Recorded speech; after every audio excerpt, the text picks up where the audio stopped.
Olá, tudo bem? Meu nome é Paulo Faria, sou advogado, trabalho em Goiânia, mas atuo em todo o Brasil e sou defensor constituído do ex-deputado federal Daniel Lúcio da Silveira, condenado a 8 anos e 9 meses por crime de opinião, que não existe aqui no nosso país. Então eu vou falar um pouquinho sobre Daniel Silveira e o seu caso. Quem é Daniel Lúcio da Silveira? Daniel Lúcio da Silveira, um ex-deputado federal que foi preso no dia 16 de fevereiro de 2021, por volta de 23 horas. O deputado Daniel Silveira acaba de ser preso no Rio de Janeiro. Porque ele publicou um vídeo nas redes sociais não totalmente agradável aos ministros do Supremo Tribunal Federal. De ofício, o que é de ofício? O juiz determinou a prisão em flagrante do parlamentar, então, à época. Isso é possível?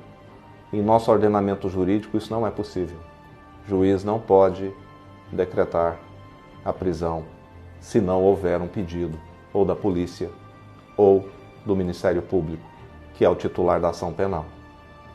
No nosso país vigora o sistema acusatório, onde o Ministério Público é quem deve tomar a iniciativa de persecução penal e determinar se fulano ou beltrano deve ou não ser preso. Então, nesse dia 16 de fevereiro de 2021, Daniel Lúcio da Silveira foi preso em flagrante na sua residência em Petrópolis por ter publicado um vídeo. Não foi respeitada a sua imunidade formal e material do artigo 53 da Constituição Federal.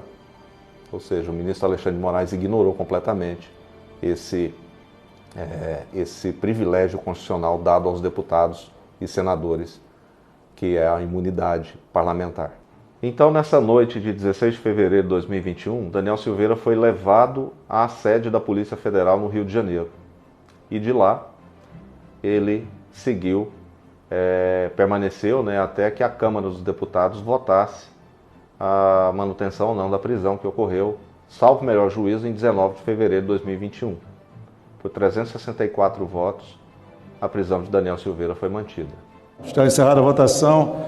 A mesa vai proclamar o resultado. Sim, 364 votos. Então, Daniel Silveira foi confirmada a sua prisão pela Câmara dos Deputados. Ou seja, a cabeça dele foi entregue a Alexandre de Moraes, por Arthur Lira, presidente da Câmara. E então Daniel Silveira ficou em prisão, enjaulado, até o dia 14 de março de 2021, quando a sua prisão preventiva foi convertida em prisão domiciliar, com o uso de tornozeleira eletrônica, e o único perímetro que ele poderia circular era dentro da sua residência em Petrópolis. Ali ele permaneceu então até o dia 24 de junho de 2021, quando, por supostos descumprimentos de medidas cautelares, ou seja, supostas violações à tornozeleira eletrônica, o ministro Alexandre de Moraes determinou que ele fosse reenviado à prisão. E aí determinou nova prisão preventiva e que ele fosse levado ao batalhão da Polícia Militar no Rio de Janeiro. E lá ele permaneceu preso preventivamente até o dia 8 de novembro de 2021, quando ele obteve a liberdade, porém com o uso de tornozeleira eletrônica. A partir daí, a ação penal já foi instaurada, já tinha ocorrido a própria instrução processual, testemunhas. E no dia 20 de abril de 2022, Daniel Lúcio da Silveira foi condenado a 8 anos e 9 meses de prisão em regime fechado e multa de 35 dias multa, que corresponde cada dia multa a 5 salários mínimos, que hoje está em torno de R$247 mil, por crime de opinião, que não existe no nosso ordenamento jurídico. Inventaram um crime de opinião. As mesmas pessoas que foram supostas vítimas do vídeo publicado em 16 de fevereiro de 2021, foram os mesmos que o condenaram. O ministro Alexandre de Moraes, além de ser vítima, suposta vítima, ele foi o acusador, ele foi o promotor, ele foi o auxiliar do promotor, ele é hoje, atualmente, quem executa a pena de Daniel Lúcio da Silveira. Então, em nosso ordenamento jurídico, trata-se de uma das maiores aberrações jurídicas da história do nosso país, onde o ordenamento jurídico, a Constituição, foram jogados na latrina e puxada a descarga. Até então, Daniel Lúcio da Silveira estava no mandato parlamentar de deputado federal pelo PTB do Rio de Janeiro. Quando foi em 1º de fevereiro de 2023, ele deixou de ser parlamentar. No dia seguinte, Alexandre de Moraes determinou a sua prisão preventiva por supostamente descumprir medidas cautelares. E aí foi levado ao presídio de Bangu, no Rio de Janeiro, para que ele fosse posto em jaula. Daniel Silveira foi enjaulado como um animal. Ele não foi tratado como ser humano, ele foi tratado como um animal. E aí, a partir desse dia 2 de fevereiro de 2023, até hoje, Daniel Silveira está preso em Bangu 8, no Rio de Janeiro. É importante informar que no dia 21 de abril de 2022, no dia seguinte à condenação pelo Supremo Tribunal Federal desse crime, suposto crime de opinião, onde Daniel Silveira foi condenado a 8 anos e 9 meses de regime fechado, por supostamente ofender ou tentar abolir o Estado de Direito. Daniel Silveira foi condenado pela Lei de Segurança Nacional, que tinha sido revogada meses antes. Outra aberração jurídica que é inacreditável em nosso ordenamento jurídico. Mas o que era ruim poderia piorar. Em 21 de abril, o presidente Jair Messias Bolsonaro concedeu a graça presidencial a Daniel Lúcio da Silveira, determinando que as penas fossem extintas, tanto as penas privativas de liberdade quanto as penas de multa. Mas em 23 de maio de 2023, o Supremo Tribunal Federal, em um ato absolutamente ilegal e inconstitucional, revogou a graça presidencial e determinou que Daniel Lúcio da Silveira deveria cumprir 8 anos e 9 meses de cadeia em regime fechado por crime de opinião, que está até hoje cumprindo.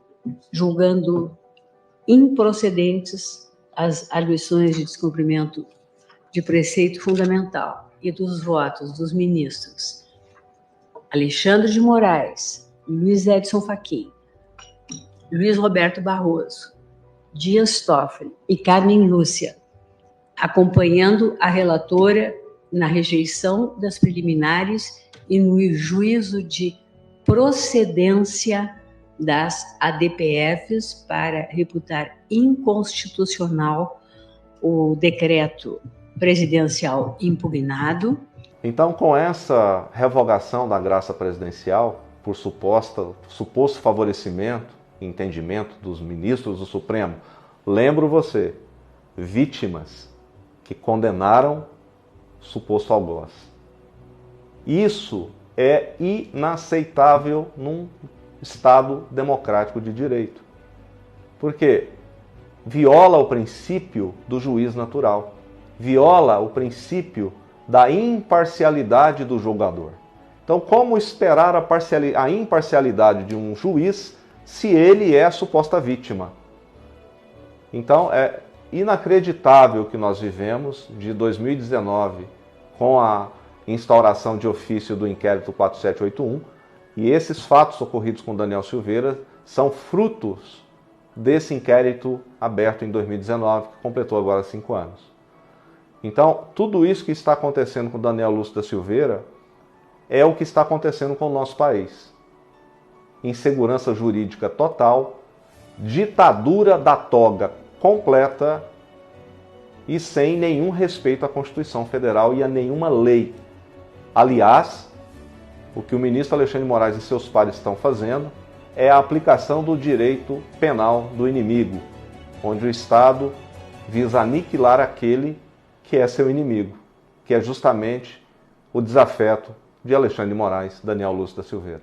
Depois que Daniel Lúcio da Silveira foi preso em fevereiro de 2023 e ele passou a cumprir pena em regime fechado, começou-se então a contar o prazo para que ele fosse progredido de regime, ou seja, a progressão legal de regime que nós temos aqui no Brasil, a Lei de Execuções Penais, a LEP.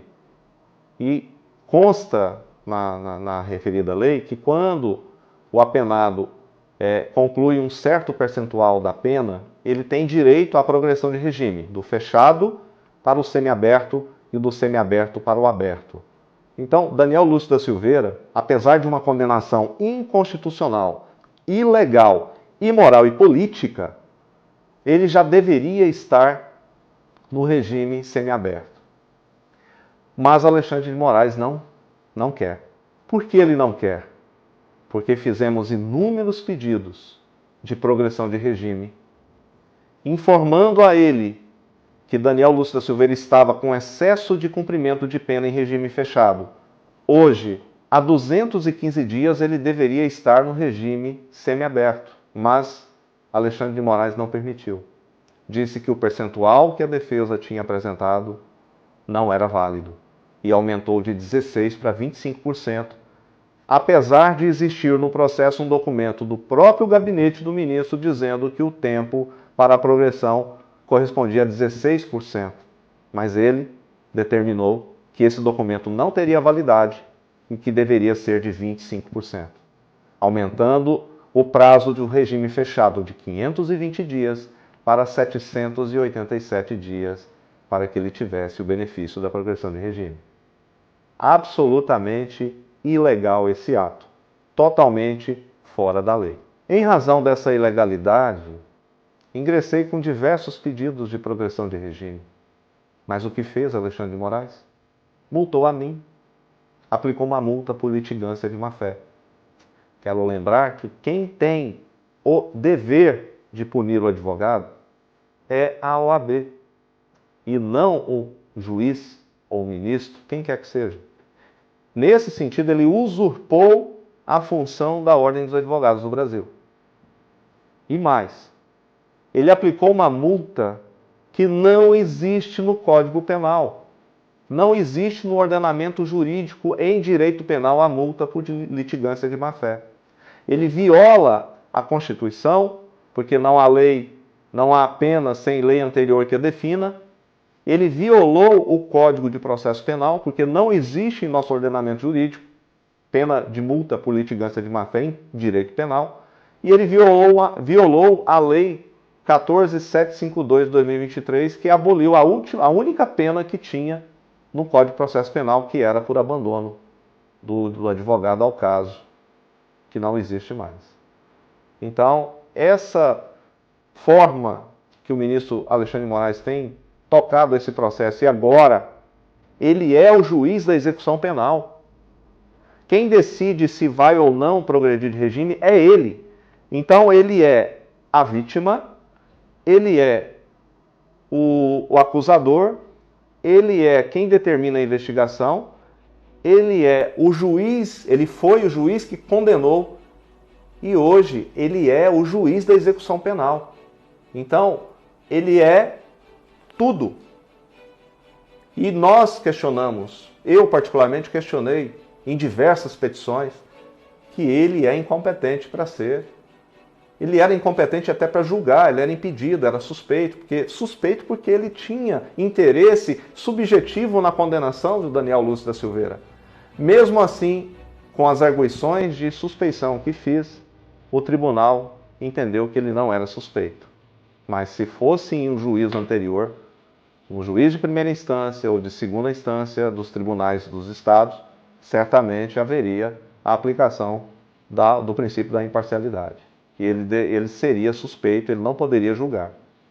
E no dia do julgamento, em 20 de abril de 2022, eu disse, no plenário daquela corte, eu disse, se Daniel Lúcio da Silveira for condenado aqui hoje, é uma condenação política, não é uma condenação jurídica, porque juridicamente o relator da ação penal 1044, o ministro Nunes Marques, acolheu todas as teses da defesa e absolveu Daniel Lúcio da Silveira de todas as acusações imputadas a ele pelo Ministério Público.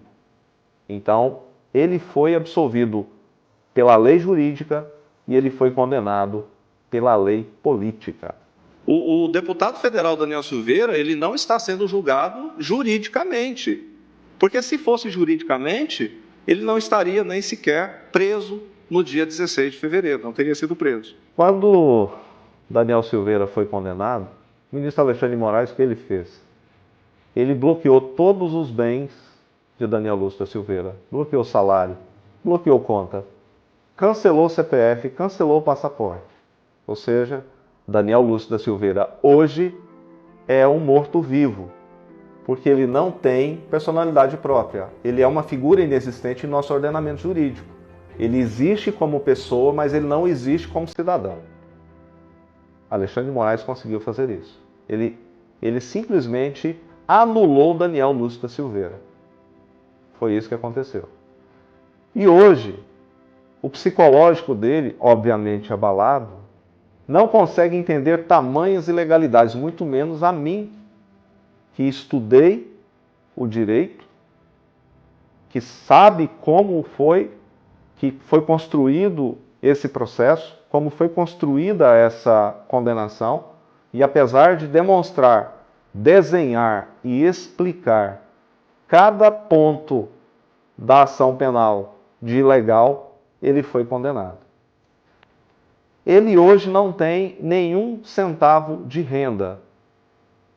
O ano passado, diante da situação, quando eu fui visitá-lo, em julho de 2023, eu estive lá, fiquei chocado com a forma que ele estava sendo, como a família também estava passando, necessidade mesmo.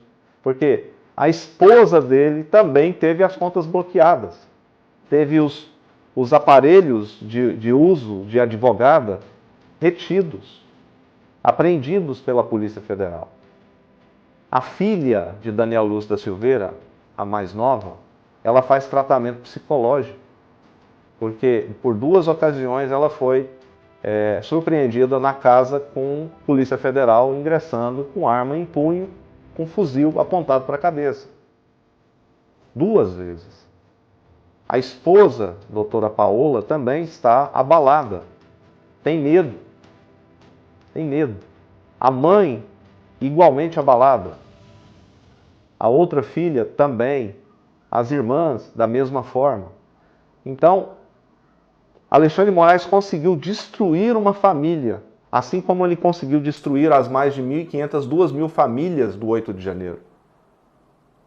Isso chama-se tortura. Tortura. Lei 9455 de 97. Quem tiver a curiosidade, basta pesquisar, que vai ver exatamente o que está acontecendo. A Constituição diz ainda que a pena não passará da figura do condenado. Mas nesse caso, passou, transcendeu, foi para filho, foi para mãe e chegou no advogado, que está sendo ameaçado, multado por defender o direito do seu cliente. Então, a situação hoje emocional do Daniel Silveira é muito sensível, porque ele, ansioso para a progressão de regime, é um direito dele, pois até traficante, homicida, todos os tipos de cidadãos que cometem crimes têm o direito à progressão, mas Daniel Lúcio da Silveira não tem. Porque Alexandre de Moraes não quer. Não é porque não exista a lei e o direito, é porque Alexandre de Moraes não quer, porque ele persegue implacavelmente Daniel Lúcio da Silveira. É um desafeto pessoal. Ele disse, os atos dele são claramente para destruir e anular Daniel Lúcio da Silveira. E foi o que ele conseguiu até o presente momento.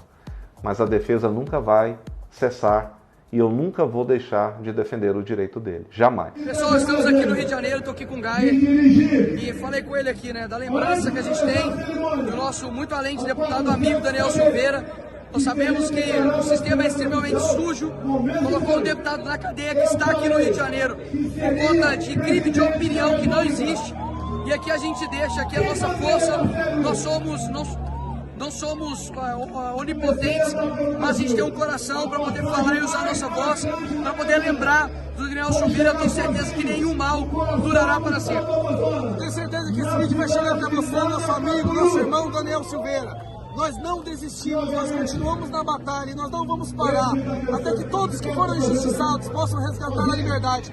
E o seu nome é o nome que a gente mais fala aqui. O seu nome não foi esquecido, Daniel. Nós vamos resgatar a nossa liberdade, a sua dignidade. Hoje nós estamos na sua casa, lutando pela sua liberdade. Daniel, beijo no caso, fique com Deus.